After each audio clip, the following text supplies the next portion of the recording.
الحمد لله وحده والصلاة والسلام على من لا نبي بعد أما بعد فقد قال الله تعالى في كلامه العزيز أعوذ بالله من الشيطان الرجيم بسم الله الرحمن الرحيم والفجر وليال عشر صدق الله العلي العظيم وقد قال نبينا محمد المصطفى صلى الله عليه وآله وسلم أفضل أيام الدنيا أيام العشر أو كما قال عليه الصلاة والسلام. சங்கைக்குரியவர்களே, அல்லாஹ்வின் நல்லடியார்களே, ஹிஜ்ரியுடைய கேலண்டரின் பிரகாரம், அதாவது இஸ்லாத்தை பொறுத்தவரையில் நாங்கள் ஹிஜ்ரியுடைய கணக்கீடு தான் எங்களுடைய முஸ்லிம்களுடைய கேலண்டராக கணக்கெடுக்கப்படுது. எனவே அந்த அடிப்படையில் தான் ஒருத்தர் ஜகாத் கொடுக்கிறது என்றாலும் கட்டாயமா அவரு இங்கிலீஷ் ஜனவரி பிப்ரவரியில் பார்த்து அவருக்கு ஜகாத் கொடுக்க அனுமதி இல்லை. மாற்றமாக முஹர்ரம் சஃபர் என்ற அமைப்புல தான் அவர் ஜகாத் கொடுத்தாங்க. எனவே அந்த அடிப்படையில நாட்களுடைய எண்ணிக்கைகள் எடுத்து பார்த்தோம் என்றால் 365 இல்லை, மாற்றமாக 354 அல்லது 55ஆகத்தான் இருக்கு.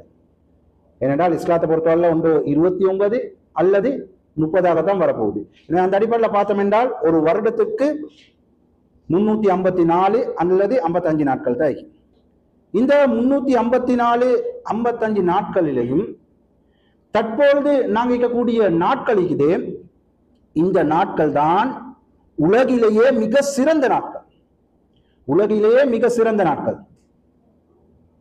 சூரியன் மறைந்து உதிக்கக்கூடிய நாட்களில் மிகவும் ஒரு சிறந்த நாள் இருக்கும் என்றால் அது நாங்கள் தற்பொழுது இருக்கக்கூடிய இந்த ذுல்ஹிஜ்ஜாவினுடைய ஆரம்ப 10 நாட்கள். அமல் செய்யக்கூடிய காலங்களில் அல்லாஹ்வுக்கு மிகவும் விருப்பமான நாட்கள். உதாரணத்துக்கு, ஒரு மனிதர் 2 ரகாத் ரமலானினுடைய காலத்துல தொழுகிறார்.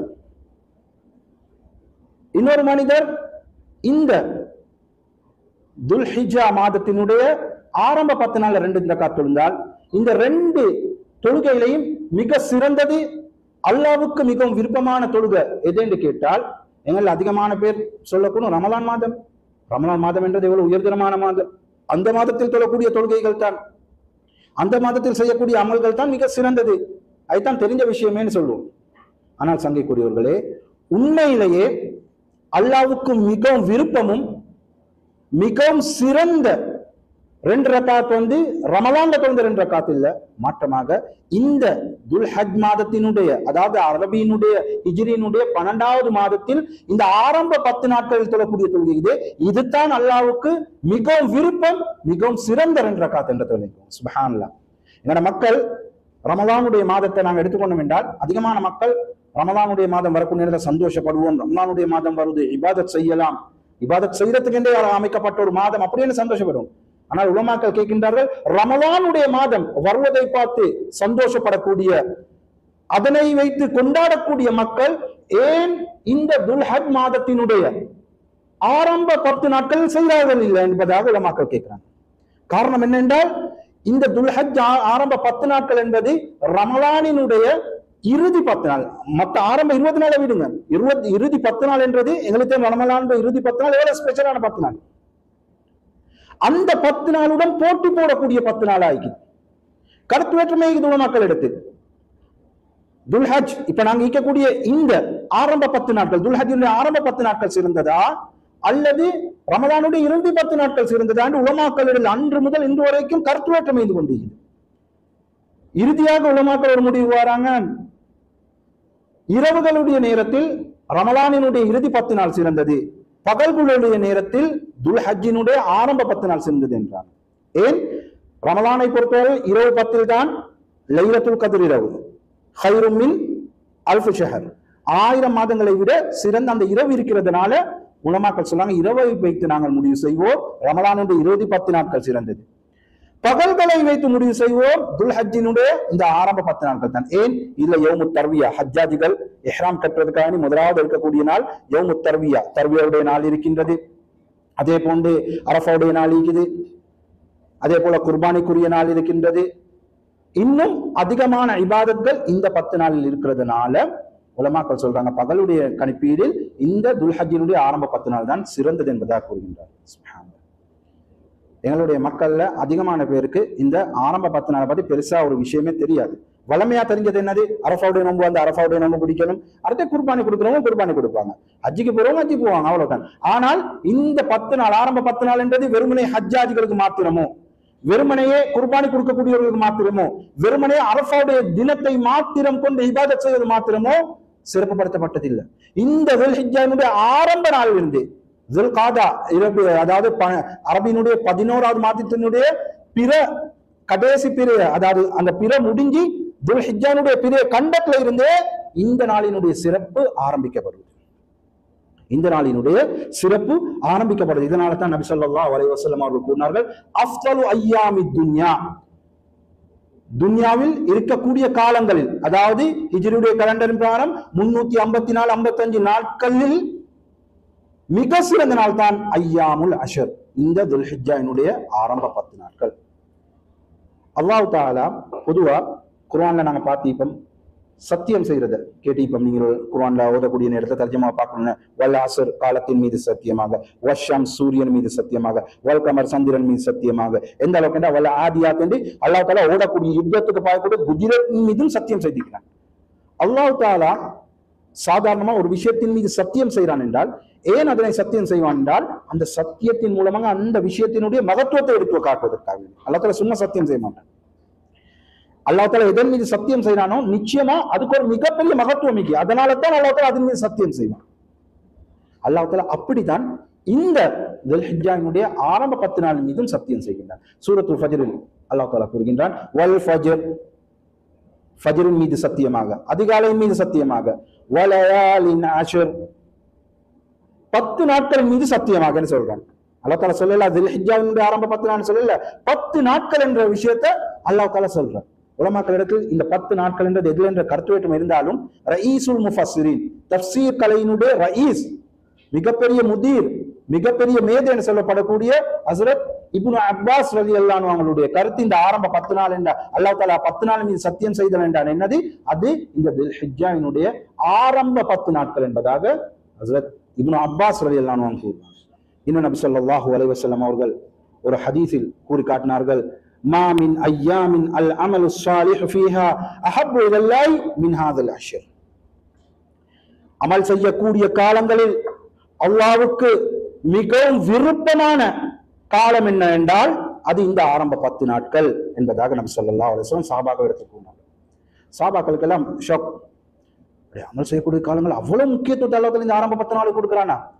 கேட்கிறாங்க, காலு வலல் ஜிஹாது ஃபீ சபீலில்லாஹ், யா ரசூலல்லாஹ், அல்லாஹ்வினுடைய பாதையில் ஜிஹாத் செய்வதை விடமா இந்த ஆரம்ப 10 நாட்கள் அமல் செய்வது சிறந்தது? நபி ஸல்லல்லாஹு அலைஹி வஸல்லம் சொன்னாங்க, வலல் ஜிஹாது ஃபீ சபீலில்லாஹ், அல்லாஹ் தஆலாவுடைய பாதையில் ஜிஹாத் செய்வதை விட இந்த ஆரம்ப 10 நாட்களில் ஒரு சுபஹான் அல்லாஹ் என்று சொல்றது, ஒரு அல்ஹம்துலில்லாஹ் என்று சொல்றது, ஒரு அல்லாஹு அக்பர் என்று சொல்றது, ஒரு 2 ரக்காத் தொழுகிறது, ஒரு சதகா கொடுப்பது மிகவும் சிறந்தது என்ற கருத்துப்படல நபி ஸல்லல்லாஹு அலைஹி வஸல்லம் சொல்லிட்டு சொன்னாங்க, இல்லா ரஜுலுன் ஹரஜ பினஃப்ஸிஹி வ மாலிஹி ஃபலம் யர்ஜி மின் ذلك ஷை, என்றாலும் ஒரு மனிதன் யுத்தத்துக்காக வேண்டி போறாரு, அவருடைய உடம்பையும் எடுத்துக்கொண்டு போறாரு யுத்தத்துக்கு, அதாவது அவராக யுத்தத்துக்கும் போறாரு, சொத்து செல்வத்தையும் எடுத்துட்டு போறாரு, அவருடைய அவ்வளவு விஷயத்தை எடுத்துட்டு யுத்தத்துக்கு போயிட்டு ஒன்றுமே திரும்பி வருவதில்லை. அதாவது அவரும் ஷஹீதாக்கப்பட்டுட்டாரு, அவருடைய பொருட்களும் அங்க அப்படியே போய் திருச்சி, இப்படியான ஒரு மனிதனை தவிர, இவரை தவிர இந்த 10 நாள் செய்யக்கூடிய அமல் சிறந்தது என்ற விஷயத்த சொன்னாங்க. என்ன சங்கக்கூடியவர்களே, இந்த 10 நாள் இருக்குது, இந்த 10 நாள்ன்றது மிகப்பெரிய ஒரு கோல்டன் ஆப்பர்ச்சுனிட்டி எங்களுக்கு. நாங்க சும்மா இந்த 10 நாளை சாதாரணமா கழிக்கிறது இல்லை. எப்படி இந்த நாளில் அல்லாஹ் தஆலாவுக்கு அமல் செய்வதில் மிகவும் சிறந்தது, மிகவும் விருப்பம் என்றதோ, துன்யாவுடைய காலங்களில் மிகவும் சிறந்த நாட்களாக அல்லாஹ் தஆலா நபியார்கள் கூறினார்களோ, அதே போல நாங்க பாவங்கள் செஞ்சாலும் அதனுடைய பாவத்தினுடைய சைஸும் அந்த முறைக்கும் என்றதை விளங்கும். என்ன சங்கைக்குரியவர்களே, இந்த 10 நாள் ஒரு ஆப்பர்ச்சுனிட்டியை நாங்க எடுத்துக்கொள்ளணும். நாங்க மட்டும் இல்லை, எங்க குடும்பத்துக்கும் சொல்லணும். 10 நாள் நாங்க அப்படியான பொறுமதியான 10 நாள் இருக்கிறோம். இந்த 10 நாள்ல நாங்க அதிகமான அமல்களை செய்யணும். இந்த சந்தர்ப்பத்தை நாங்க ஒரு கோல்டன் ஆப்பர்ச்சுனிட்டியா எடுத்துக்கொள்ளணும் என்று எங்களோட வைஃபுக்கு, எங்களோட குழந்தைகளுக்கு எல்லாம் நாங்க கூறி கூறி சொல்லணும் இந்த விஷயத்தை, இந்த 10 நாளுடைய பொறுமதியை. இந்த 10 நாளை நாங்க புறக்கணிக்கிறது இல்லை, இந்த 10 நாள் கணக்கெடுக்காம வைக்கிறது இல்லை. ரமலானினுடைய கடைசி 10 நாளையுடன் போட்டி போடக்கூடிய ஒரு 10 நாள். ரமலானுடைய கடைசி 10 நாள் வந்தா நாங்க எவ்வளவு காசு அல்லாஹ் ஒரு இந்த லைலத்துல் கத்ர் இருக்குது, இரவுல நின்று வாங்கினா 1000 மாதங்களை விட சிறந்ததே என்று நாங்க யோசிக்கிற நாங்க அதனுடன் போட்டி போடக்கூடிய ஒரு 10 நாள் வருது. எனவே சங்கைக்குரியவர்களே, இந்த ஆப்பர்ச்சுனிட்டியை நாங்க விட்டுவிடக்கூடாது. இதனால தான் நபி ஸல்லல்லாஹு அலைஹி வஸல்லம் ஒரு ஹதீஸ் கூட்டி காட்டினார்கள், இக்தனிம் ஹம்ஸன் கப்ல ஹம்ஸ். 5 விஷயம் வர்றதுக்கு முன்னாடி 5 விஷயத்தை நீங்க கனிமத்தா எடுத்துக்கோங்க, ஒரு பொக்கிஷமா எடுத்துக்கோங்க. 5 விஷயம் வருவதற்கு முன்னாடி 5 விஷயம் உங்களுக்கு குறுக்கிட்டுச்சேண்டா மத்த 5 விஷயம் பெய்த்திரும். எனவே அந்த போமண்டாடி ஈக்கக்கூடிய 5 விஷயத்தை ஒரு பொக்கிஷமா எடுத்துக்கோங்க சொல்லி காட்டினாங்க. அது என்னை ஷபாபக கப்ல ஹரமிக் வஸிஹதக் கப்ல சகமிக் வகினாக கப்ல ஃபக்ரிக் வஃபராகக் கப்ல ஷுகுலிக் வஹயாதக் கப்ல மௌத்திக். உன்னுடைய வாலிபம் வயோதிபம் வருவதற்கு முன்னாடி நீ அதனை ஒரு பொக்கிஷமாக பெற்றுக்கொள்.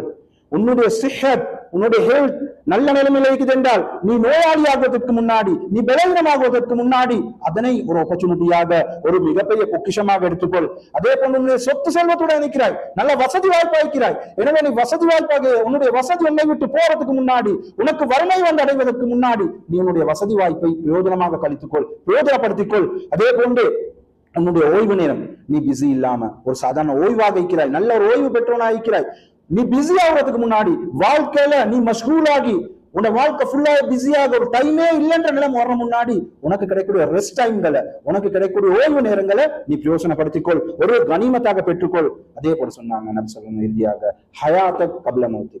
உனக்கு மரணம் வருவதற்கு முன்னாடி உன்னுடைய ஹயாத்தை, நீ வாழக்கூடிய இந்த லைஃபை யூஸ்ஃபுல் பண்ணிக்கோ, ஒரு பொக்கிஷமாக எடுத்துக்கோன்னு சொன்னாங்க. எனவே சங்கைக்குரியவர்களே, நாங்க இப்ப இந்த ஆரம்ப 10 சிறப்புகளை பத்தி கேட்கிறோம். இன்னைக்கு அதிகமான முறையில நீங்க நெட்கள் எல்லாம் இதனுடைய சிறப்புகளை பத்தி கேட்கக்கூடிய சந்தர்ப்பம் இருக்குது. ஆனால் இந்த 10 நாட்கள் அப்ப நான் எப்படி யூஸ் பண்ணிக்கொள்ளணும்? இப்ப 2-3 நாள் கழிச்சிருச்சு, அப்ப நான் எப்படி இந்த 10 நாளை மீதிக்கக்கூடிய நாளையாவது நான் எப்படி கழிக்கணும்? அப்படி என்ற என்ன ஒரு விசேஷமான அமல்கள் இருக்குதா? எங்கட மக்கள் எப்படி என்றால், ஒரு நாளினுடைய பிரயோசனத்தை சொன்னால், அதனுடைய மகத்துவத்தை சொன்னால் உடனே என்ன செஞ்சிருவாங்க, ஒரு பிதத்தை எனக்கு உருவாக்கிடுவாங்க. பிதத்தை ரைட் அப்படி என்ன அந்த நாளாண்டு என்னத்தையாவது ஓதுவோம், ஓதி பெரிய சாப்பாடு கொடுப்போம், பெரிய அதை செய்வோம் இதை செய்வோம் என்றுவாங்க. சங்கைக்குரியவர்களே, நபி ஸல்லல்லாஹு அலைஹி வஸல்லம் என்ன வழியை காட்டி தந்தாங்களோ அந்த வழியை செய்வோம். அதுலதான் வெற்றிக்கு. அல்லாஹ் சொன்னதும் நபி ஸல்லல்லாஹு அலைஹி வஸல்லம் வாழ்க்கை வரைந்தான் வழிமுறைதான் தீன் என்பதாக எங்கள் அதிகமான மக்கள் ஏலான் பண்ணி சொல்லிக் கொண்டிருக்கிறோம். ஆனால் அல்லாஹ் காட்டி தந்த வழியும் நபியோட வழி, அல்லாஹ் காட்டி தந்ததை நபி அவர்கள் செய்யாததை செய்துவிட்டு தீன் என்று சொன்னோம் என்றால் அது தீனில் ஏற்றுக்கொள்ளப்படாது. எனவே இந்த 10 நாட்களில் உண்மையிலே எங்களுக்கு செய்யமான அமல் என்னது, நாங்க எப்படி நடந்து கொள்ளணும் என்றதை எடுத்து பார்த்தால், முதலாவது விளங்கிக்கோங்க, இந்த 10 நாள்ல விசேஷமா அடிக்கு புட்டிக்கு பிறற்ற அளவுக்கு என்றது ஒன்றும் இல்லை. முதலாவது நாங்க செய்யணும் என்னென்றால், எங்களுடைய வலிமையாக நாங்க செய்யக்கூடிய இபாதத்துக்கு அதை சரி செஞ்சு கொள்ளணும். இதுதான் மிக முக்கியம். மற்ற எல்லாம் செய்யறதை விட இந்த 10 நாள்ல நாங்கள் வலிமையாக செய்யக்கூடிய எங்களுடைய அமலை சரி செய்து கொள்ளணும். வலிமையாக செய்யக்கூடிய அமல் என்ன? நாங்க ஒரு மனிதன் உலகில எங்க இருந்தாலும், அவன் எந்த இயக்கத்தை சேர்ந்தவனா இருந்தாலும், ஒரு இயக்கம் இன்னொரு மார்க்கத்து இன்னொரு நாட்டுக்கு முன்னா அந்த இயக்கம் தலை செஞ்சு பட்டிக்கும். ஆனால் அந்த இயக்கத்துடைய வேலைகளை செய்ய மாட்டான், அது அப்படியான நிலைக்கு. ஆனால் உலகத்துல ஒரு முஸ்லிம் எங்க போனாலும் எந்த நிலைமையில இருந்தாலும் செய்யக்கூடிய ஒரு இபாதத் என்னது? 5 நேரம் தொழுகை. அவன் நோயாளியா இருந்தாலும், அவன் தரையில் இருந்தாலும், அவன் கடலில் இருந்தாலும், வானத்துக்கு மேல் இருந்தாலும், ஸ்பேஸ்ல தான் போயிட்டு கொண்டிருக்கிறாரு, ஸ்பேஸ்ஷிப் ஒன்றுல, அப்படி இருந்தாலும் அவர் 5 நேரம் தொழுகையை நிச்சயமா அவர் தொழுந்துதான் ஆகும். சோ முதலாவதாக இந்த 10 நாள்ல என்னுடைய தொழுகையில எங்களுக்கு மாற்றம் வரணும் என்ற தேவை கொள்ளும். ஒருத்தர் 5 நேரம் தொழுகிறார் தான், ஆனா இமாம் ஜமாத்தோட தொழுகிறார் இல்லை. அவர் என்ன செஞ்சு கொள்ளணும்? இந்த 10 நாள்ல முயற்சி செஞ்சு கொள்ளணும், நான் இமாம் ஜமாத்தோடய தொழுவேன். அதாவது இந்த 10 நாள் மட்டும் என்றதில்லை, நான் சொல்றேன் இந்த 10 நாள்ல இந்த ஆரம்பிக்கணும். அடுத்தது இந்த 10 நாள் என்றது அமல் செய்யக்கூடிய, அல்லாவுக்கு அமல் செய்யக்கூடிய காலங்கள் மிகவும் விருப்பமான காலம். ஏனைய நாள்ல சரி இமாம் ஜமாத் மிஸ் ஆகி ஒரு மன்னிப்பு என்றது நடந்தாலும், இந்த 10 நாள் அல்லாவுக்கு விருப்பம், அல்லாவுக்கு விருப்பமான 10 நாள். சோ ஏன் அதனை விடணும்? இமாம் ஜமாத்தோட வளமையை இமாம் ஜமாத்தோட தொழாதவர் இமாம் ஜமாத்தோட தொழுறது மனுஷன் உணர்த்தறிகிறாரு, தொழுறாரு தான். ஆனால் அவர் 5 நேரம் இல்லை, எத்தனை நேரம் தொழுறாரு? 4 நேரம் தொழுகிறாரு. 5வது நேரம் தூக்கத்துல கழியுது, சுபவுடைய தொழுகை அவர்கிட்ட இல்ல. சோ இப்படியான என்ன நீங்க வச்சுக்கொள்ளணும்? இல்ல, நான் என்னுடைய ஃபஜ்ர் சுபவுடைய தொழுகையை நான் தொழுவேன், நான் அதை விட மாட்டேன். இந்த 10 நாட்கள்லயாவது குறைஞ்சது நான் என்னுடைய இபாதத்தை சரி செய்து கொள்வேன் என்று குறைஞ்சது வளமையாக செய்யக்கூடிய அமல அவர் ஸ்ட்ராங் ஆகிக்கொள்ளணும். அவரு அதுல ஒரு கான்பிடென்ட் எடுத்து, ஒரு உறுதியை எடுத்து நான் இதனை செய்வேன் என்ற நீயத்தை வைக்கணும். இது முதலாவது விஷயம். 2வது, நபி ஸல்லல்லாஹு அலைஹி வஸல்லம் கூறினாங்க, இந்த 10 நாட்களில் நீங்க அதிகமாக தக்பீர் கூறுங்கள், தஹ்லீல் கூறுங்கள். அதாவது தக்பீர் என்று அல்லாஹ் அக்பர் என்று கூறுங்கள், தஹ்லீல் கூறுங்கள், லா இலாஹ இல்லல்லாஹ் என்று கூறுங்கள். அதே போல சொன்னாங்க நபி தஹ்மீத் கூறுங்கள், அல்ஹம்துலில்லாஹ் என்று கூறுங்கள் என்பதாக கூறினார்கள். இன்னொரு ரிவாயத்தில் ஹஜ்ரத் இப்னு அப்பாஸ் என்ற ரிவாயத்தில் வந்து கூடியவர் இல்ல, தஸ்பீஹ் கூறுங்கள், சுப்ஹானல்லாஹ் என்று அதிகமாக கூறுங்கள் என்பதாக நபி ஸல்லல்லாஹு அலைஹி வஸல்லம் அவர்கள் கூறினார். எனவே இந்த நேரத்தில் நாங்க என்ன செய்யணும், அதிகமாக இந்த ஜிக்ர்களை செய்யணும். இந்த ஜிக்ர் எல்லாத்தையும் ஒன்று சேர்க்கக்கூடிய ஒரு தக்பீர். ஆனால் எங்க மக்கள் அந்த தக்பீரை யூஸ் பண்றது பெருநாளுடைய தொழுகைக்கு போயிட்டு இமாம் சொல்லிக் கொடுப்பார், அந்த நேரம் மாத்திரம்தான் அதை யூஸ் பண்றது. சங்கிக்குறள் என்னது?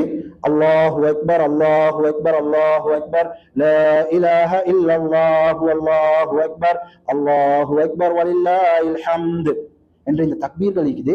இந்த தக்பீரை உலமாக்கள் ரெண்டு விதமா பிரிப்பாங்க. ஒன்று தக்பீர் முத்லக், இன்னொன்று தக்பீர் முக்கையித். தக்பீர் முத்லக் என்னன்னா கேஷுவலா சொல்ற தக்பீர், அது பொதுவாக சொல்றது. தக்பீர் முக்கையித் என்றால் பெர்டிகுலரா குறிப்பிட்ட நேரத்தில் கூறுவது. முத்லக் என்றால் என்னது? எப்ப ஜில்காதாயினுடைய சூரியன் மறைஞ்சி இந்த ஹிஜ்ஜா அரபினுடைய 12வது மாதம் என்று உறுதியாக்கப்பட்டுச்சோ அந்த நிமிஷத்துல இருந்து தெருவுல போகக்கூடிய நேரத்திலையும், வீட்டில் இருக்கக்கூடிய நேரத்திலையும், குழந்தைகளுடன் இருக்கக்கூடிய நேரத்திலையும், விளையாடக்கூடிய நேரத்திலையும், எல்லா நேரத்திலையும் இந்த தக்பீரை சொல்லலாம். அல்லாஹ் அக்பர் அல்லாஹ் அக்பர் லா இலாஹ இல்லல்லாஹ் அல்லாஹ் அக்பர் என்று சொல்ல. இது எந்த நேரத்திலும் சொல்லலாம், எந்த இடத்துலையும். ஹஸ்ரத் சில ரிவாயத்களை வந்து இப்னு உமர், ஹஸ்ரத் அபூ ஹுரைரா ரலியல்லாஹு அன்ஹு போன்றவங்க என்ன செய்வாங்க, அப்படியே சூக்குக்கு போவாங்க, மார்க்கெட்டுக்கு போயிட்டு அல்லாஹு அக்பர் ஸ்டார்ட் ஆகினதோட சூக்கில் இருக்கிற அனைத்து மக்களும் சேர்ந்து சொல்ல தொடங்கிடுவாங்க. ஏன்னா இது முத்லக், எந்த டைம் சொல்லலாம், எது வரைக்கும் சொல்லலாம்? ஐயாமுத் தஷ்ரீக், பிறை 13வது அன்று சூரிய மறையும் வரைக்கும் சொல்லலாம். இதுக்கு சொல்லுவாங்க தக்பீர் முத்லக். இப்ப இந்த நேரத்துல எங்களுக்கு சொல்லலாம். இப்ப நான் சொல்லக்கூடிய நேரத்துல நீங்க வாயஸ்டி சொல்லிக் கொள்ளலாம், நன்மையா போயிடும். இதுக்கு தக்பீர் முத்லக், கேஷுவலா சொல்லக்கூடிய தக்பீர். உனண்டிக்கு தக்பீர் முக்கையித். தக்பீர் முக்கையித் என்று சொல்றது, அரஃபாவுடைய நாள் நாங்க நோன்பு பிடிக்கிறோமே, அதாவது இந்த வருடம் இது வியாழக்கிழமை 60 அரஃபாவுடைய நோன்பு. சோ இந்த ஃபஜ்ருடைய நேரத்துல இருந்து ஒவ்வொரு தொழுகைக்கு பிறகும் ஐயாமுத் தஷ்ரீக், பிறை 13வது அன்று அசர் உடைய தொழுகை வரைக்கும் சொல்லலாம். ஒவ்வொரு தொழுகைக்கு பிறகும் சொல்லலாம். அது பொதுவா இங்க இவ்வளவு அது குறைவா இருந்தாலும் எங்க நாடுகள்ல இமாம் சலாம் கொடுத்தோன்னு அப்படி திரும்பி சொல்லுவார் அல்லாஹு அக்பர் என்னன்னே எங்க மக்களும் சேர்ந்து சொல்லுவாங்க. இது ஒவ்வொரு தொழுகைக்கு பிறகும் சொல்லணும். எப்ப? ஒவ்வொரு தொழுகையும் அரஃபாவுடைய நேரம், ஃபஜ்ருடைய நேரம். அரஃபாவுடைய நாள் நாங்க நோன்பு பிடிக்கிறோமே, அந்த ஃபஜ்ர்ல இருந்து ஃபஜ்ர், லுஹர், அஸர், மக்ரிப், இஷா, அப்புறம் அடுத்த நாள் பெருநாள் அன்று ஃபஜ்ர், லுஹர், அஸர், அப்படி 13ஆம் தேதி அஸர் தொழுகையுடன் நிப்பாட்டிடணும். இது தக்பீர் முக்கையித் என்று சொல்வார்கள். என்ன சந்திக்கொள்ள இது முக்கியமான இபாதத். இந்த 10 நாள்ல, இந்த 10 நாளைக்கு கூடிய மிக முக்கியமான ஒரு இபாதத் தான் இந்த தக்பீருடைய இபாதத். எனவே நாங்க மட்டும் இல்ல, வீட்டுல எங்களுக்கு தெரியும், வீட்டுல இருந்து நாங்க குழந்தைகளுக்கு என்னென்ன எல்லாம் சொல்லிக் கொடுக்கிறோம். குறைஞ்சதின் தக்பீர் இதுதான். ஒரு வார்த்தையாவது அவங்க சொல்ல வைக்கிறது. அப்படி ஒன்றே இல்லைன்னு தெரியறத விட அவங்க சொல்றது, சொல்லுங்க நேரத்துல சொல்லுங்க. விளையாட போகல, நீங்க ஹைட் அண்ட் சீக் விளையாடுறீங்களா, சொல்லிக்கொண்டு ஒழியுங்க. 1 2 3 சொல்றது இடத்துல அல்லாஹ் அக்பர் சொல்லிக்கொண்டு விளையாடுங்க. நன்மையா போக சொல்லிக் கொடுங்க. குழந்தைகளுக்கு நாங்க சொல்லிக் கொடுத்தா அவங்க சொல்ல ரெடி. ஆனா என்னது, நாங்க சொல்றதுல வெக்கமும் கூட ஒரு போகும். அது சொல்றதுக்கு அந்த வார்த்தை அல்லாஹு அக்பர், அல்லாஹ் மிகப்பெரியவன், அல்லாஹ் இஸ் கிரேட் என்ற வார்த்தையை சொல்றோம். ஆனா அதுல வெக்கம். போன் பேசுறோம், எல்லாம் பேசுறோம், சொல்லிக் கொடுங்க குழந்தைகளுக்கு. இதெல்லாம் சொல்லுங்க. இதெல்லாம் கட்டான பெற்றோர்களுக்கு கடமை. வெறுமனே நாங்க பெருநாளை சல்லி அனுப்பிட்டா குர்பானை கொடுக்குறீங்களா என்று கேட்கவே மட்டும் இல்ல, இதுகளை சொல்றது எங்களுக்கு மிகப்பெரிய கடமை. கல்யாணம் முடிக்காதுங்கிற வாலிபர்கள் இருக்கிறீங்களா, சொல்லுங்க. உங்களுக்கு அக்கா தங்கச்சி மாதிரி இருப்பீங்க, பெற்றோர் இருக்கிறாங்க, தாய் இருக்கிறாங்க, அந்த தாய்க்கு சொல்லுங்க. தெரியாம வைக்கலாம், அந்த தாய்க்கு தங்கச்சி தாத்தமாருக்கு தெரியாம வைக்கலாம். உலகத்தில் உள்ள எல்லா அறிவுகளும் இருக்குது. ஆனால் இந்த தக்பீருடைய விஷயம் தெரியும் இல்லையா? அது பெருநாள் மட்டும் தானே சொல்றது. பெருநாள் இமாம் சொல்லி தரப்போ நாங்க சொல்லணுமே, அதுதானே தக்பீர் நினைச்சு கொண்டீங்க. இல்ல, தக்பீரை 2ஆ பிரிப்பாங்க. முக்காயித் முத்லக் இந்த நிமிஷத்துல சொல்லிக் கொண்டிருக்கலாம். எனவே அதுக்கு இந்த காலங்களில் முக்கியத்துவம் கொடுத்து முயற்சி செய்யுங்க. அதே போன்றுதான் இந்த காலத்தில் நாங்க அதிகமாக குர்ஆன் ஓதுறது. குறைஞ்சது இந்த காலத்தில் ஒருத்தர் இந்த 10 நாட்களில் ஒரு குர்ஆனை முடிக்கிறதுக்கு முயற்சி செய்யறது, அல்லது ஒருத்தர் மெதுமெதுவா ஓதுறாரு. அவர் வளமையை விட எப்படி ரமலான் காலத்துல இந்த மக்கள் ஓதாதவங்களுக்கு கூட, ஓத தெரியாதவங்க குர்ஆனை தொடர்ந்து பார்த்து கொண்டிருக்கோம். அல்லாஹ் ஓத தெரியாது கவலை இல்லை. அதே மாதிரி இந்த மாசத்துலயும் குர்ஆனை தொடர்ந்து பாருங்க. ஓதேலுமானவங்க ஓதுங்க, எவ்வளவு ஓதேலும். இந்த 10 நாளைக்கு ஒரு குர்ஆன் முடிக்கிறது பெரிய விஷயமே இல்லை. அதனால இந்த காலத்துல குர்ஆனுக்காக வேண்டி, ஏன் காரணம், அல்லாவுக்கு அமல் செய்யக்கூடிய காலங்கள் மிகவும் விருப்பம். ஏனைய காலம் நீங்க ஒரு குர்ஆன் ஓதுனா நன்மை கிடைக்கும். ஆனால் இந்த காலத்தில் அல்லாஹ் நன்மையோடு சேர்ந்து அல்லாஹ்வுடைய லவ்வையும் அல்லாஹ்வுடைய இரக்கத்தையும் உங்களுக்கு தாரான். எனவே அந்த விஷயத்துக்கும் கவனம் செலுத்துங்க, குர்ஆன் ஓதுற விஷயம். அதே போன்றுதான் இந்த மாசத்தில் அதிகமாக, அதாவது இந்த 10 நாட்கள் அதிகமாக நோன்பு பிடிக்கிறதுக்கு முயற்சி செய்யுது. ஒரு விஷயம் விளங்கிக்கோங்க, நோன்பு பிடிக்கிறது இந்த நாளில் ஒரு சுன்னத்.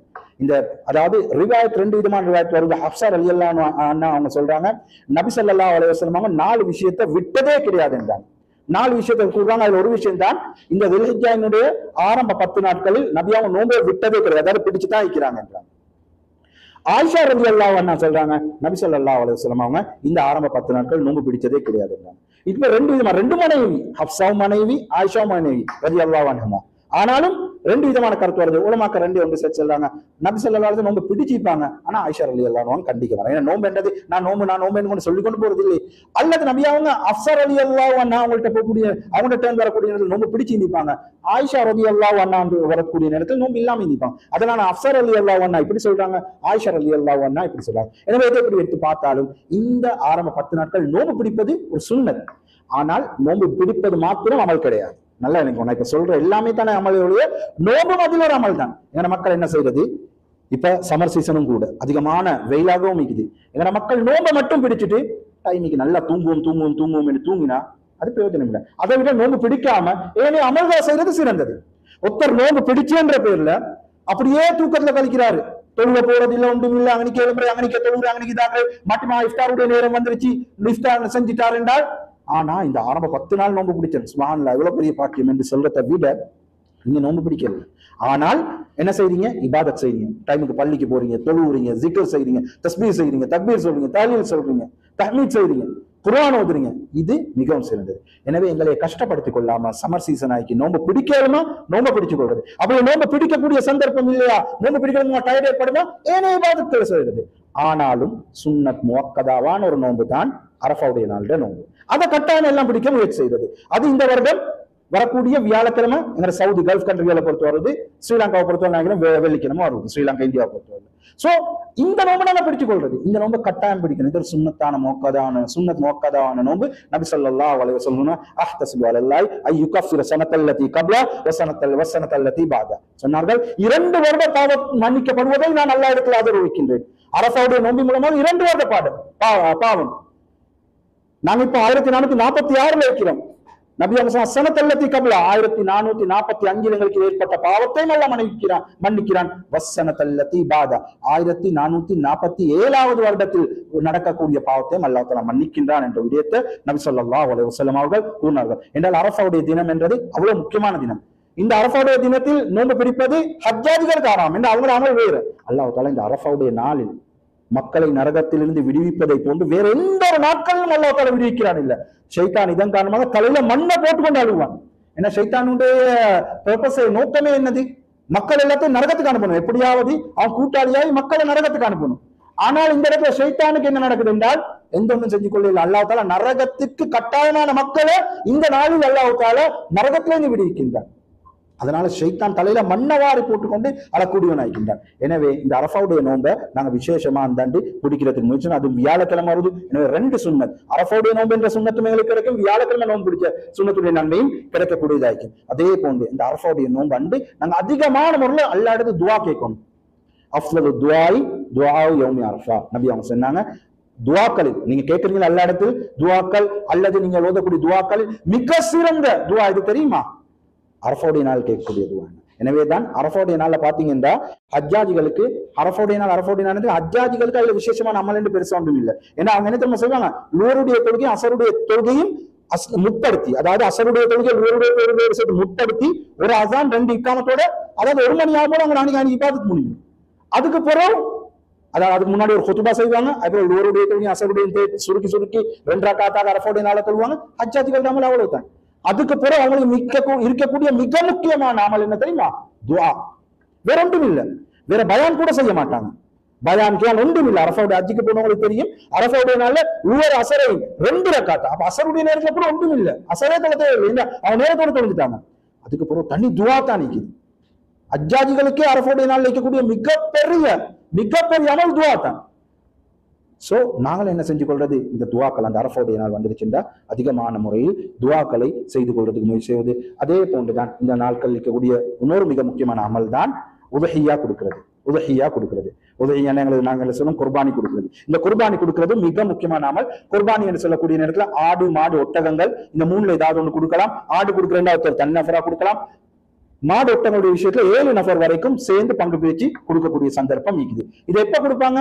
அதாவது பெருநாளுடைய தொழுகை இமாம் கொத்பா செஞ்சு தொழுகைகள் எல்லாம் முடிச்ச பொருள் இருந்து ஐயாமு தஷ்ரிக், அதாவது பிற 10 இமாம் ஜமாத், அதாவது பெருநாள் தொழுகை முடிச்சதுக்கு பிறகு இருந்து 10ஆம் தேதி, அதுக்கு பிறகு 11, 12, 13, 13ஆம் தேதி வரைக்கும் இவருக்கு என்ன செஞ்சுக்கலாம்? இந்த 3 நாட்களும், இந்த பெருநாளோட தினத்தோட சரி 4 நாட்கள், இந்த 4 நாட்கள் இந்த குர்பானுடைய அமல்களை செஞ்சு கொள்ளலாம். குர்பான் கொடுக்கக்கூடியவர்களுக்கு சுன்னத் என்னது? அவர்கள் குர்பான் கொடுப்பேன் என்று நியத்து வைத்து விட்டால், அதை இடையில வைத்தால் இடையில், அல்லது நேரத்தோட நியத்து வச்சுட்டார், இப்ப பிற வந்துருச்சு, முதலாவது பிற ஸ்டார்ட் ஆயிடுச்சுன்னா அதுல இருந்து அவர் முடிய களைகிறதோ, அவரோட தாடி மீசைகளை வெட்டுறதோ, அதே போன்று அவர்களோட நிகங்களை களைகிறதோ போன்றதுகளை செய்யாமைக்கிறது சிறந்தது. ஹிக்மத் என்ன உலமாக்கள் சொல்றாங்க என்றால், நாங்கள் எங்களுடைய குர்பானை கொடுத்த பொருள் எங்களுடைய மீசைகளாய்க்கணும், தாடிகளாய்க்கணும், கொண்ட முடிகளாய்க்கணும், நிலங்களாம் வெட்டினோம் என்றால் அல்லாஹ் தஆலா அந்த குர்பானோட சேர்த்து இதை வெட்டக்கூடிய இதுல என்ன இருக்குதோ அந்த நன்மையை சேர்த்து அல்லாஹ் தஆலா அங்க கொடுக்குறான். அதாவது எங்களை முடிகளுக்குரிய நன்மையை அந்த குர்பானோடைய சேர்க்கிறான் என்பதா வந்து. எனவே இது வந்து கட்டாயங்களோட மக்கள் இடத்துல கருத்து வேற்றுமை இருக்குது. மக்ரூவா அல்லது மக்ரூ தன்சியா, மக்ரூ தஹ்ரீமாண்டு சில உலமாக்கள், பெரும்பாலும் ஷாஃபி மஸஹப் போன்ற மஸஹபுடைய உலமாக்கள் இதனை ஹராம் என்பதாக கூறுகின்றார்கள். ஆனால் ஹதீஸ்களுடைய நிலைமைகளை வைத்து பார்க்கக்கூடிய நேரத்தில் இது ஒரு மிக முக்கியமான ஒரு சுன்னத். இப்படி செய்து கொள்வது மிகவும் ஏற்றம். எனவே இந்த முறையில நாங்க செஞ்சு கொள்றது. எனவே இதுல இந்த குர்பான அமைப்புல நாங்க நினைக்கூடாது இது கொடுக்குறவங்க மிகப்பெரிய பணக்காரவங்க, செல்வந்தவங்க, எப்படி ஜகாத் கொடுக்க தகுதியானோ அந்த மாதிரி தான் கொடுக்கணும்னு கேட்டா இல்ல. நபி ஸல்லல்லாஹு அலைஹி வஸல்லம் எப்படி என்றால் ஒவ்வொரு வருடமும் 2 ஆடுகளை கொடுப்பாங்க. எப்படி வந்து கபஷைனி, அம்லஹைனி, அக்ரைனி, 2 ஆடுகள். அந்த 2 ஆடுகள் நல்லா கொளுத்து நல்லா கொம்பு கழிக்கக்கூடிய 2 ஆடு கொடுப்பாங்க. ஒன்று தனக்கும் தன்னுடைய குடும்பத்துக்கு வேண்டி கொடுப்பாங்க. இன்னொன்று யாரெல்லாம் அல்லாஹ்வை ஏற்றுக்கொண்டிருக்கக்கூடிய முஸ்லிம்கள் ஆகிறாங்களோ அவங்களுக்காண்டி ஒரு ஆடுகளை கொடுப்பாங்க என்பதாக ஹதீஸ் வந்து. சோ நாங்களும் பார்க்கணும், எந்த நாளுமே மத்தவங்க குர்பான் அடிச்சு எனக்கு வருதான்னு பார்த்து கொண்டிருக்கல, நானும் கொடுக்கறதுக்கு முயற்சி செய்யணும். எனக்கு பெரிய மாடு அளவு கொடுத்து இதாகணும் என்றது கட்டாயம் இல்லை. எனக்கு எந்த சக்தி இருக்குதோ அது நான் 7 பேர் சேர்ந்து கொடுக்குறாங்க அதோட சேர்ந்து கொடுக்கலுமா கொடுக்கறது. மக்கள் என்னைய பெரிய அமைப்பு நினைக்கலாம், ஆனால் எனக்கிட்ட எதிர்க்குதோ அந்த அளவுல கொடுக்கிறது. ஒரு ஆடோட கொடுக்கலுமா கொடுக்கிறது, ஒரு ஒட்டகம் கொடுக்கறதுக்கு வசதிக்கு தான் கொடுக்கிறது. ஏன்னா அல்லாஹ் தஆலா இடத்துல நாங்க கொடுக்கக்கூடிய இந்த ஊட்டக்கூடிய ரத்தமோ மாமிசமோ போய் சேர்றது இல்லை. அல்லாஹ் தஆலா குர்ஆன்ல சொல்றான், வலாக்கின் ஜனாலு தக்வா மின்கும், உங்களுடைய இறையச்சம் எந்த அளவுக்கு அல்லாஹ்வுடைய இஹ்லாஸ் அல்லாஹ்க்காக எங்க செய்றீங்களோ அதுதான் நல்ல இடத்துல சேரக்கூடியதாகி. எனவே இந்த மாதத்தில் இந்த 10 நாட்கள், அதாவது இந்த 10 நாள் மிக முக்கியமாக 10வது நாள் குர்பானுடைய உஹியாவுடைய விஷயத்திலையும் நாங்க என்ன செஞ்சு கொள்வது, கவனம் செய்து கொள்வது.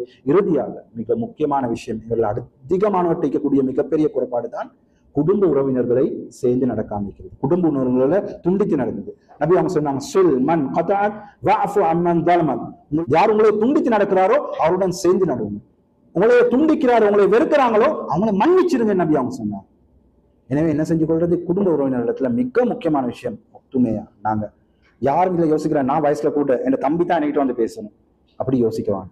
ஏனென்றால் ஒவ்வொருத்தரும் யோசிங்க, நாங்க எவ்வளவு கஷ்டப்பட்டு பார்த்து ஒருத்தர் சுபோ எழும்பி தொழு வேண்டாம், எவ்வளவு கஷ்டத்தோட எவ்வளவு பெரிய ஈமான் இருந்தாலும் சுபோண்டு தொழுவேன்றே சாதாரண விஷயம் இல்லை. ஏன்னா இங்கே இவ்வளவு பொறுத்தவரை படுக்கிறதே தூங்குறதே 12 மணிக்கு பார்த்தா 3:40க்கு 3:35க்கு அடுத்த பாங்கணும் சுபோவுக்கு. அவர் எழும்பணும், தொழணும். இப்படியான தொழுகை கொடுக்க ஜகாத், பிடிச்ச நோன்பு எல்லாமே டிபெண்ட் ஆகி எதுல தெரியுமா? நாங்க குடும்ப உறவினர்களோடு சேர்ந்து அனுப்புது. குடும்ப உறவினர்களை நாம துண்டிச்சு நடந்துட்டோம் என்றால், நான் மிகப்பெரிய, நான் பெரிய மில்லியன் கணக்கு சம்பளம் எடுக்கிறேன், சாதாரண மிஸ்கின் இவங்களோட நான் பத்தி பேசுறதா, நான் மூத்தவன், இந்த தம்பி இவனோட நான் பேசி செஞ்சு கொள்றதா, இவன் தான் என்கிட்ட வரணும்னு நினைச்சுக்கோங்க, எங்களோட இபாதத்தை எல்லாம் மண்ணா போட்டேன். என்ன இந்த இப்ப சொன்ன எல்லா இபாதத்துமே டிபெண்ட் ஆகி குடும்ப உறவினர்களும் சேர்ந்து நடக்குது. ஹஜ்ரத் ஆயிஷா ரலியல்லாஹு அன்ஹா ரிவாயத் வந்திருக்குது, அர்-ரஹம் முஅல்லகத்துன் பில் அர்ஷ், குடும்ப உறவினர்கள் என்று உறவு என்ற இந்த உறவு இது அரசியல் தொங்கப்பட்டு கொண்டிருக்கக்கூடிய ஒரு ஐட்டத்தை போன்று. அது தொங்கிக் கொண்டு என்ன சொல்லும் என்றால், மன் வசலனி வசலஹுல்லாஹ் வமன் கதஅனி கதஹுல்லாஹ், யார் என்னை சேர்ந்து நடக்கின்றானோ அல்லாஹ் அவனுடன் சேர்ந்து நடப்பான், யார் என்னை துண்டித்து நடக்கின்றாரோ அல்லாஹ் அவருடன் துண்டித்து நடப்பான் என்பதாக இந்த சிலத்துர் ரஹ்மான் சொல்லக்கூடிய இந்த உறவு இது சொல்லிக் கொண்டிருக்கும் என்பதாக வந்து. ஹஸ்ரத் யூசுப் அலைஹிஸ்ஸலாத்துக்கு செஞ்சப்பட்ட அநியாயம் போன்று இந்த உலகத்துல யாருமே செய்யப்படும் என்றது நம்ப இல்லை. தன்னுடைய சொந்த, அதாவது அடுத்த தாயிட பிள்ளைகள் தான், ஆனால் அப்படியா இருந்தாலும் சகோதரர்கள் எல்லாம் ஒன்று சேர்ந்து இவங்களை கொல்லுவோம் என்று மசூரா பண்றாங்க. கடைசியில் சொன்னாங்க, இல்ல அவங்களை போயிட்டு ஒரு பாலனது கிணத்துல விடுவோம் என்றாங்க. அந்த பாலனது கிணத்துலையும் போட்டுட்டு வராங்க. எப்படியோ அவங்களோட லைஃப் போயிட்டு கடைசியில மிகப்பெரிய ஸ்டோருக்கு பொறுப்பான ஒரு மனிதனாக, ஒரு கண்ணியமான பொறுப்புக்கு வராங்க. இப்ப இந்த நேரத்துல அந்த சகோதரர்கள் எல்லாம் இவங்க இடத்துல வராங்க, சாப்பாடு உணவுகள் பஞ்ச காலம் கேட்டு வராங்க. நினைச்சிருந்தா நீங்க எல்லாம் எனக்கு இப்படி அநியாயம் செஞ்சவங்க தானே, இல்லைங்க உங்களுக்கு எல்லாம் ஒரு துண்டு அரிசி கூட தரமாட்டேன், சாப்பாடு கூட தரமாட்டேன், அடிச்சு விரட்டிக்கலாம். மிகப்பெரிய பொறுப்பு. ஆனாலும் அவங்கள எல்லாத்தையும் மன்னிச்சுட்டாங்க. சொன்னாங்க, நான் அவங்களுக்காக வேண்டி அல்லாஹ்விடத்தில் மாவு மன்னிப்பு தேடுகின்றேன் என்பதாக கூறினாங்க. யூசுப் அலைஹிஸ்ஸலாத்துக்கு நடந்த அநியாயத்தை விட யாருக்கும் நடக்க வாய்ப்பு இல்லை. கூடினா எங்களை நான தம்பி தாத்தா தங்கச்சி அல்லது அண்டை வீட்டார் குடும்பத்தினர் இவங்களோட என்ன நடந்திருக்கு, சின்ன சொத்து தகராறு அல்லது குழந்தைகளோட விஷயத்துல தகராறு, இந்த மாதிரி விஷயம் தான் நடந்திருக்கும். யாருக்குமே இந்த அளவுக்கு கொள்ற அளவுக்கு அவர்களை திட்டம் தீக்கின அளவுக்கு நடந்துக்கிறதுக்கு வாய்ப்பு குறவு. திட்டம் தீர்த்தது ஒன்றுக்கு, அந்த திட்டத்தை செயல்படுத்துறது ஒன்றுக்கு செயல்படுத்தப்பட்டது யூசுப் அலைஹிஸ்ஸலாத்துக்கு. ஆனாலும் அந்த விஷயங்கள் அனைத்தையும் மன்னிச்சு விட்டாங்க. இதனால்தான் உலமாக்கள் சொல்றாங்க, குடும்ப உறவை ஒருத்தர் துண்டிச்சு வாழ்றது மூலமாக அவருக்கு அல்லாஹ் தஆலா கொடுக்கக்கூடிய தண்டனைகள், கிடைக்கக்கூடிய பனிஷ்மெண்ட் என்னென்றால், முதலாவது அதம் கபூல் அமல், அவருடைய அமல் கபூல் செய்யப்படாது. அவர் என்னத்தை ஹஜ்ஜுக்கு மேல் ஹஜ்ஜி செஞ்சு உங்களுக்கு மேல் உங்க செஞ்சு முழு உலகத்திலே பெருற்ற அளவுக்கு அமல் செஞ்சாலும் அவருடைய அமல் கபூல் செய்யப்பட மாட்டாது. இது முதலாவது. இரண்டாவது சொல்றாங்க அதம் நுசூல் ரஹ்மா வல் பரக்கா, அவருக்கு ரஹ்மத், அல்லாஹ்வுடைய ரஹ்மத்தும் வராது, அவருடைய வாழ்க்கையில பரக்கத்தும் நீக்காது. சம்பாதிப்பாரு பார்த்தால் பொண்டாட்டி பிள்ளைகளோட சேர்ந்து கூட உம்மா ஒதுக்கி வச்சு, சகோதரிகள் ஒதுக்கி வச்சு, இவர் எவ்வளவு பட்டு மாஞ்சாலும் இவருக்கு ரஹ்மத்தும் இல்ல, வாழ்க்கையில அல்லாஹ் தஆலா பரக்கத்தும் இவருக்கு இறங்க போறது இல்லை. மூணாவது சொல்றாங்க, வானத்தினுடைய கதவுகள் மூடப்படும்.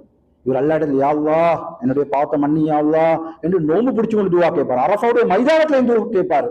ஜபல் ரஹ்மான்ல இருந்து துவா கேட்டாலும் இவருக்கு அப்படியே அவருடைய துவா வசகப்போம், வானம் அணிக்கையோட மூடப்பட்டிக்கும், அது ரிட்டர்ன் வந்துருமே ஒழிய இவருடைய துவா கபூல் செய்யப்படுகிறது. கடைசியா உலமாக்கள் சொல்றாங்க, இவருக்கு தண்டனை பனிஷ்மெண்ட், இவர் செய்யக்கூடிய இந்த இதுக்காக வேண்டிய தண்டனைகளை அல்லாஹ் தஆலா பிற்படுத்த மாட்டான், இந்த உலகத்திலே கொடுப்பான். இவர் மனைவியோட சேர்ந்து கூட பெற்றோர்களுக்கு அநியாயம் செஞ்சு பெற்றோர்களை தூரமாக்கினால் இவருக்கு இந்த உறவை முறித்து நடந்ததுக்காக வேண்டி கூடிய தண்டனையை அல்லாஹ் தஆலா தஅஜீல் என்று சொன்னால் பிறப்படுத்த மாட்டான், பிற்படுத்த மாட்டான். தஅஜீல் மாற்றமாக தஅஜீல் என்று சொல்லக்கூடிய இந்த உலகத்திலே அல்லாஹ் தஆலா கொடுப்பான். அல்லாஹ் தஆலா தண்டனைகள் கொடுக்கக்கூடியதில் ஒரு மனிதனுக்கு பனிஷ்மெண்ட் அவன் மரணிச்ச பிறகு கொடுப்பான். ஆனால் பெற்றோர்களை போன்றவர்களை துண்டித்து நடந்து அவர்களுக்கு அநியாயம் செய்தால் அதற்குரிய தண்டனை அல்லாஹ் தஆலா இந்த உலகத்திலே கொடுப்பான் என்பதாக ஹதீஸ் வந்து. நவுது பில்லாஹி மின்னா. எனவே இது எல்லாத்தையும் செய்யறதோட, அமல்கள் எல்லாத்தையும் செய்யறதோட, நான் முன்னுக்கு சொன்ன தக்பீர் சொல்லுங்க, தஹலீல் சொல்லுங்க, தஹ்மீத் சொல்லுங்க, எல்லாம் செய்யுங்க. இது எல்லாத்தோடையும் சேர்த்து இந்த குடும்ப உறவினோட விஷயத்த மிக முக்கியமாக கவனம் செலுத்துங்க. இதை செய்யாம நீங்க தலை குப்புற நின்று என்னத்தை செஞ்சாலும், பள்ளிகளை கட்டி கொடுத்தாலும், ஒவ்வொரு வருஷமும் ஹஜ் செஞ்சாலும், ஒவ்வொரு மாசமும் உம்ரா செஞ்சாலும், காலம் முழுவதும் நோன்பு பிடிச்சாலும், அல்லாஹ் ஆலம் வெளிரங்கமான கருத்து பிரகாரம் எந்த ஒன்றும் ஏற்றுக்கொள்ள